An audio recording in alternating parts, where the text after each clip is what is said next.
Monsieur le Président de la RDC, Monsieur Félix Tshisekedi, vous venez de recevoir votre homologue français pour un tête-à-tête. Est-ce qu'on peut savoir quelles sont les conclusions de ces échanges et qu'est-ce qu'on peut dire sur la relation franco-congolaise? Où est-ce que nous en sommes? Merci, Madame. Avant toute chose, je voudrais souhaiter la bienvenue au Président de la République française, le Président Emmanuel Macron. Cher Emmanuel, tu nous fais un grand plaisir de venir en ce moment à Kinshasa, capitale du pays où nous sommes victimes d'une agression injuste et barbare.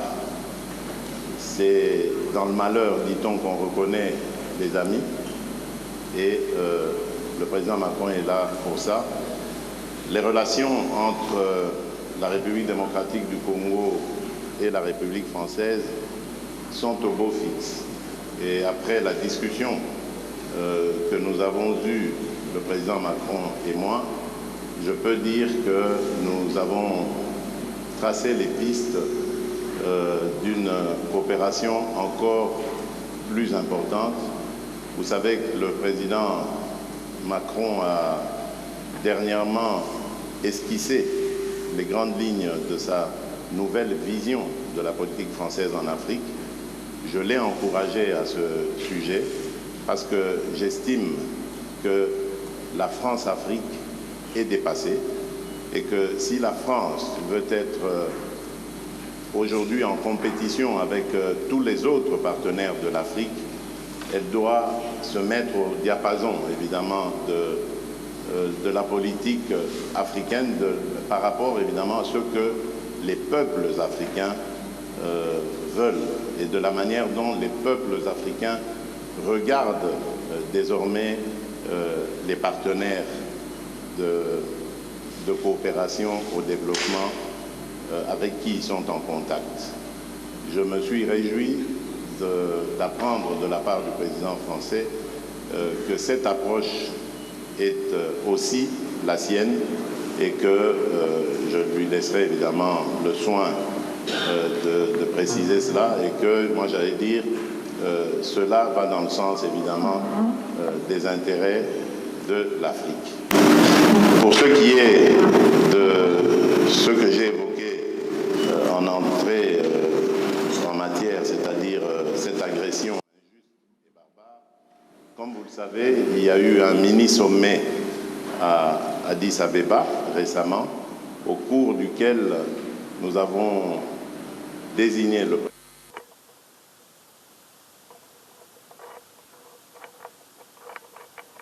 désigné par la communauté d'Afrique de l'Est, l'ancien président kényan, Uhuru Kenyatta.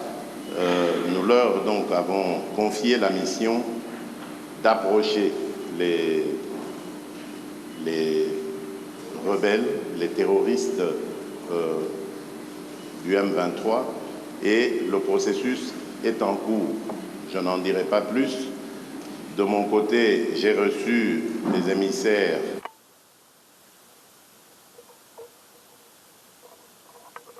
dans Macron, qui lui-même a récemment visité l'Angola et rencontré le président Lourenço, et il peut aussi, s'il le veut, dire ce qu'il en pense. Moi, je reste, comme vous le savez, toujours sur ma position. Je demande à voir, parce que nous ne sommes pas au premier processus près. Les cessez-le-feu, nous les avons déjà décidés depuis le processus de Nairobi. Ensuite, il y a eu celui de Luanda, où il y a eu encore un cessez-le-feu, plus un calendrier qui commençait le 25.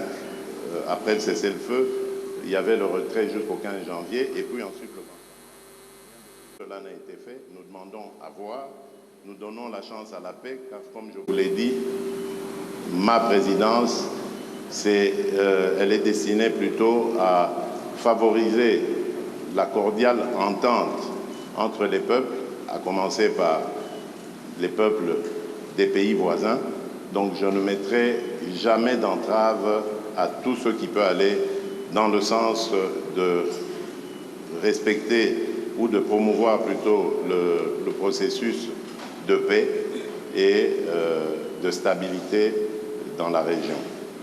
Pour le reste, nous avons parlé des problèmes d'échange économique, des attentes qui sont celles de la RDC. Et là, j'ai eu vraiment le plaisir de constater qu'il y a un engouement certain de la part de la France à vouloir s'engager aussi dans cette compétition que j'évoquais tout à l'heure, dans le business, dans les affaires en République démocratique du Congo, dans des partenariats que nous voulons gagnant-gagnant, que tout le monde s'en sorte heureux et avec le sentiment d'avoir réalisé des partenariats qui sont satisfaisants.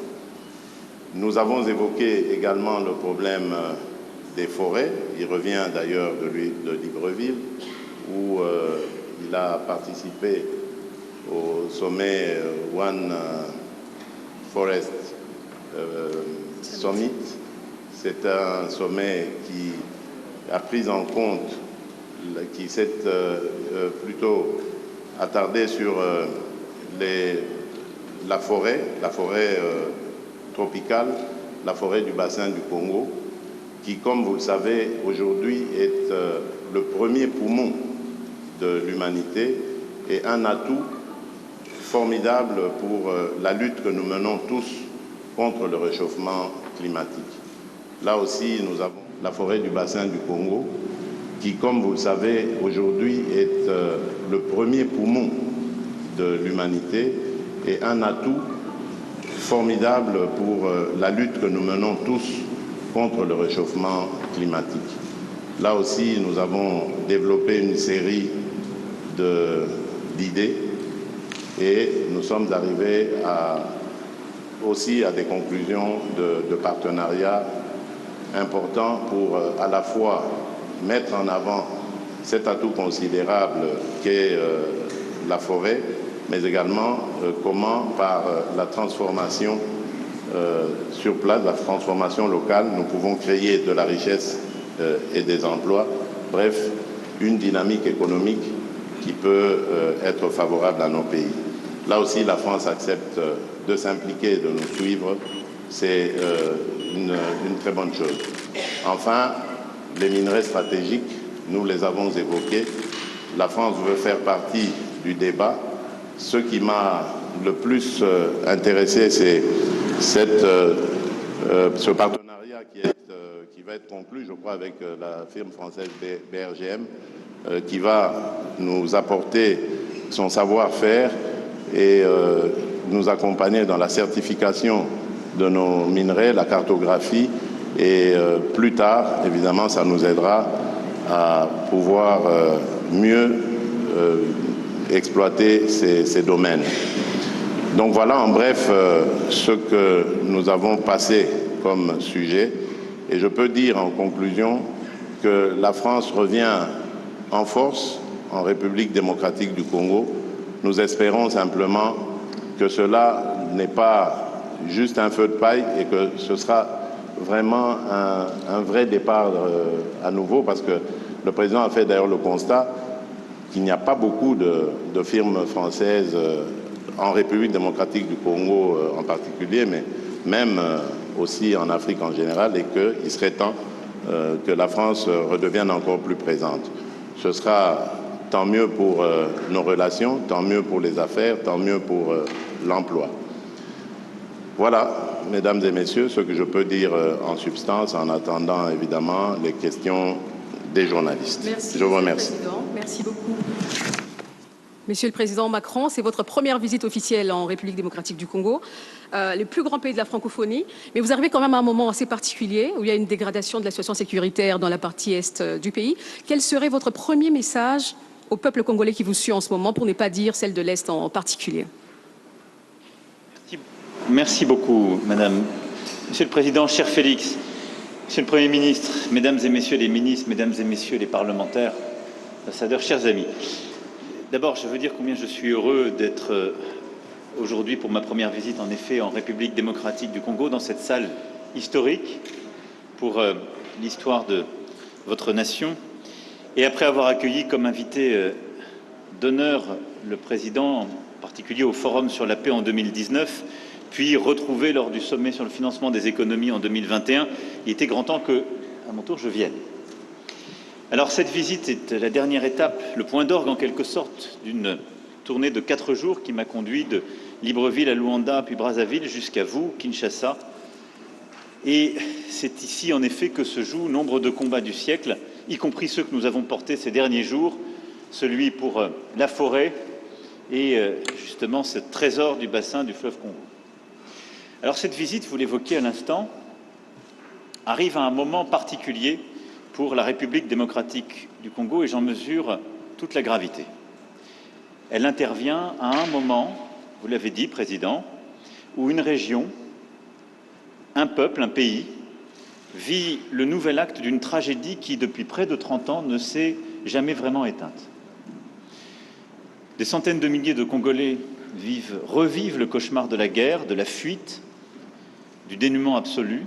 Une ville, Goma, est à nouveau sous la menace d'une rébellion qui emprunte de nouveaux acronymes, aujourd'hui le M23, mais dont le visage et les soutiens extérieurs et l'agenda sont connus. La France ne s'est jamais résignée à une soi-disant fatalité de l'histoire et à ce que l'horreur de la guerre puisse se répéter. Parce que la guerre qui revient, c'est ajouter des morts aux morts et des drames aux drames. Et en disant cela aujourd'hui, je veux également pleinement mesurer le poids de l'histoire, les drames qui se sont joués dans votre pays, les crises et guerres précédentes, qui nécessiteront que la justice pour le temps présent et la justice pour les crimes passés puissent passer. Face à une histoire dont le nombre de victimes équivaut à celui des guerres mondiales que nous avons vécues, la France ne prétend pas, et je ne prétends pas avoir seule une solution. La solution est dans un réveil collectif, dans la prise de conscience qui se joue ici, qui est l'affaire de tous et de toute la région. Et aux crimes et aux tragédies qui se déroulent sous nos yeux, nous ne devons pas ajouter l'oubli et l'abandon. Alors je souhaite aujourd'hui que la France reste fidèle à son rôle d'allié indéfectible de la RDC pour défendre son intégrité et sa souveraineté. La République démocratique du Congo ne doit pas être un butin de guerre. Le pillage à ciel ouvert de la République démocratique du Congo doit cesser. Ni pillage, ni balkanisation, ni guerre.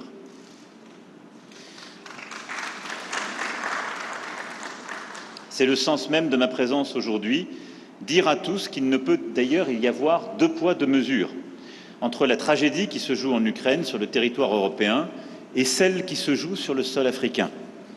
Et la solidarité ne saurait être à géométrie variable.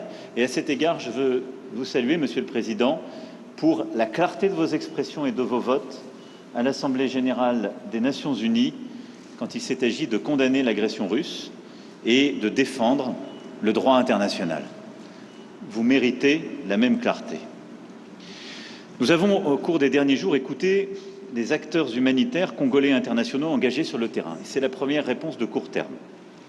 Nous avons entendu leur alarme face au dramatique manque de moyens qui se profilent sur le terrain et les situations extrêmes qui sont à nouveau vécues par nombre de vos compatriotes.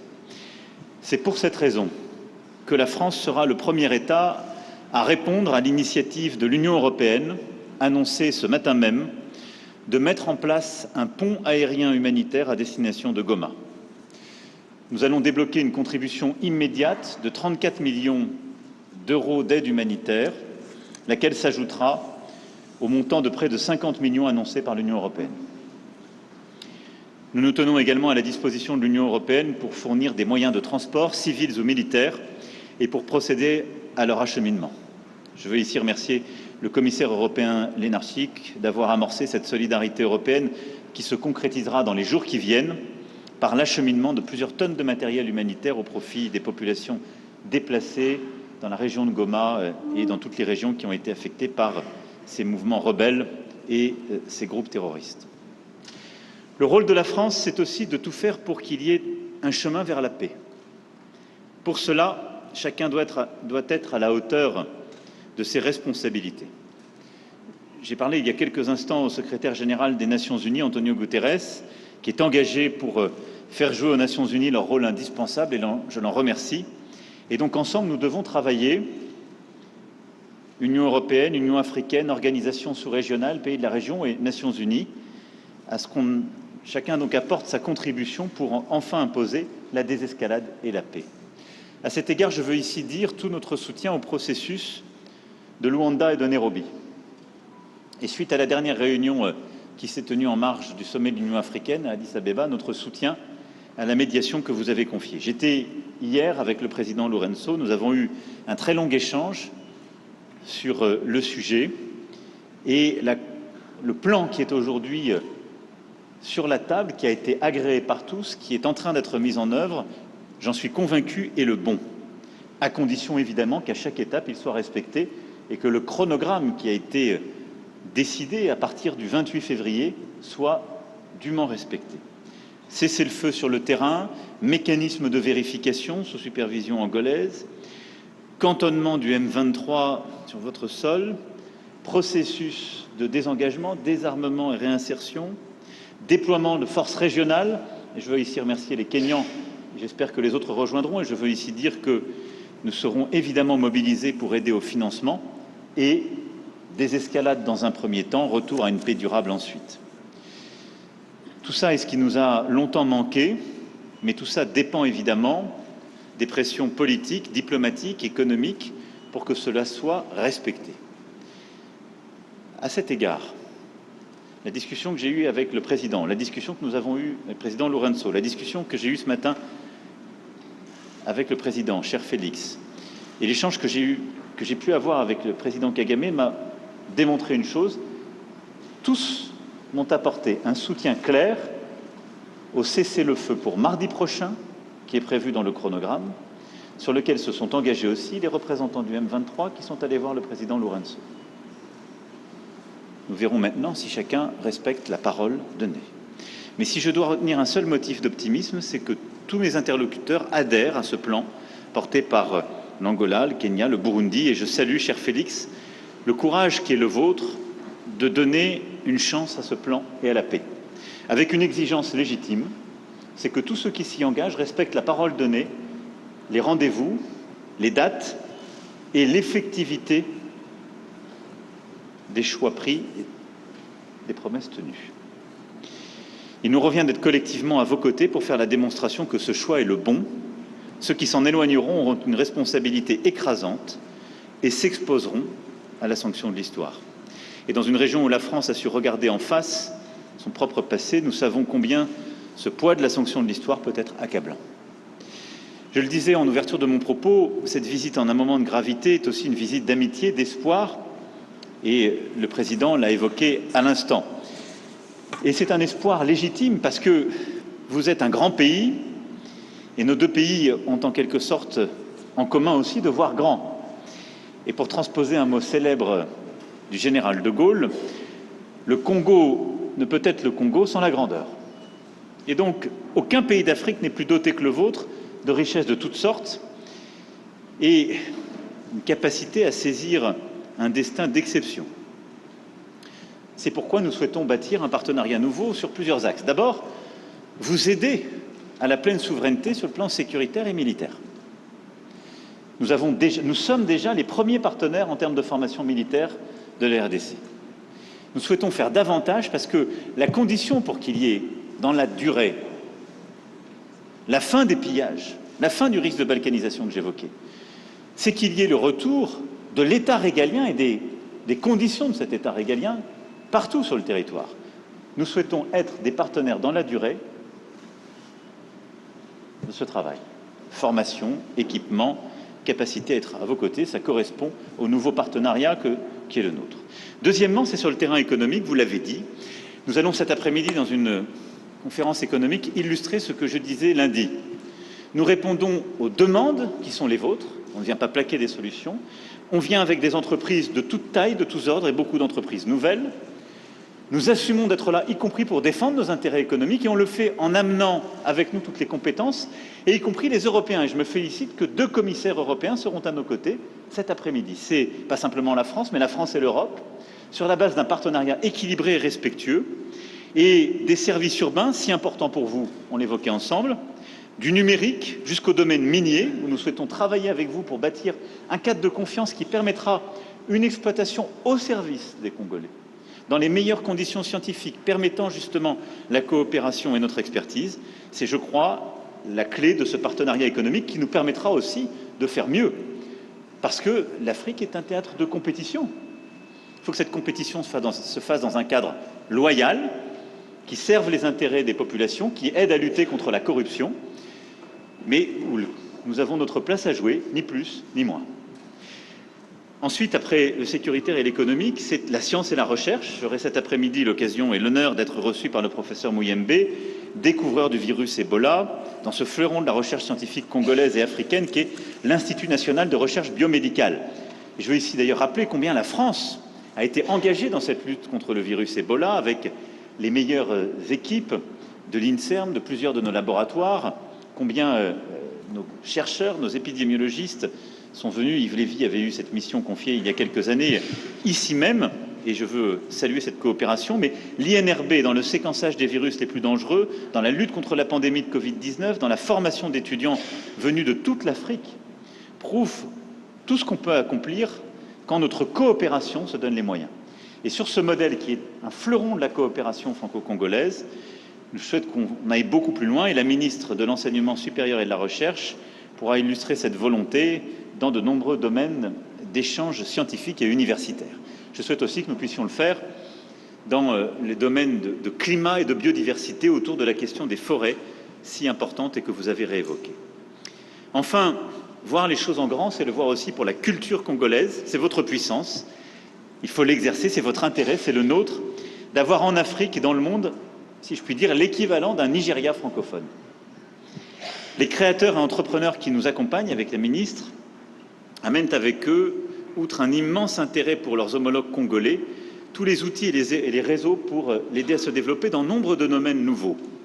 Jeux vidéo, séries télévisées, bandes dessinées, e-sport, univers virtuel. De nombreux domaines où la créativité, le génie congolais a sa place à jouer, sa vocation, et qui sont des moyens d'expression, de partage pour nos jeunesses, des moyens aussi de création, de développement de nos industries culturelles et créatives extrêmement importants. Et dans ce cadre, je veux ici dire combien, à mes yeux, la langue française n'est pas simplement un trait d'union, mais un trésor en partage dont vous êtes devenu le centre de gravité. Plusieurs présidents de la République sont venus avant moi ici pour parler de francophonie. Et lorsque François Mitterrand s'est rendu à Kinshasa en 1984, parler de francophonie, la défendait ici, la France était 2 fois plus peuplée que votre pays. Je viens ici devant vous en vous parlant de francophonie et en assumant totalement que vous êtes le premier pays francophone par votre démographie. C'est une force, une fierté, mais dont il faut tirer toutes les conséquences. C'est une communauté de langues, de valeurs, de solidarité, de progrès, d'exigence. C'est aussi une communauté de création, de dynamisme. Et je suis convaincu que la vocation qui est celle de la République démocratique du Congo est de prendre toute cette place, la première, dans la francophonie de demain. Et je souhaite qu'ensemble, on puisse bâtir les prochains rendez-vous et en particulier des annonces fortes lors du sommet pour la francophonie que nous aurons organisé en France en 2024. Merci beaucoup. Merci.